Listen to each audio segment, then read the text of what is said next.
Исеңдәме без кайчандыр күферлектә яшәдек, Раббыбызга тиешенчә шөкер итә белмәдек, үтте дистәләгән еллар бу дөньяга алданып, Аллаһ иман бүләк итте, туя алмыйм куанып.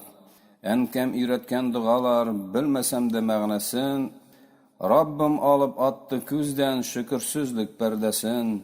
Намазларсыз элек ничек яшәдем дип уйланам, һәр бер көн бәйрәм кебек иманыма куанам.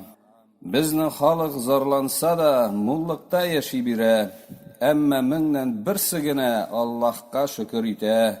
30-нчы елларны кеше ачлыктан үлгән, мондый ризыклар аларның төшенә дә кермәгән. Пенсиягә чыккач кайбер бабайлар һәм әбиләр һаман әле диндә түгел, җырлап биеп йөриләр. Күпме генә ашатсаң да бүре урманга карый, яшең 60-тан узгачтын гөзерләр кабул булмый.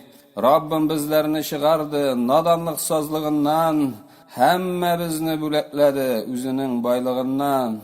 Раббым безгә форсат бирде, кафир булып үлмәскә, бу дөньядан ахирәткә буш кул белән күчмәскә.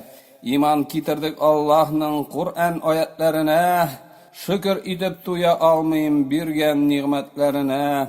Нәфесләрне җиганлыбыз Аллаһ тыйган эшләрдән, Раббым сакла безне бүрүк кайнар утлы гүрләрдән.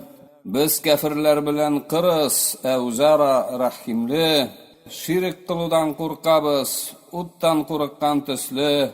Раббым бирсен үлгәнче мөэмин булып яшәргә, мөэминнәр җәннәткә керер, җәннәт бирче безләргә.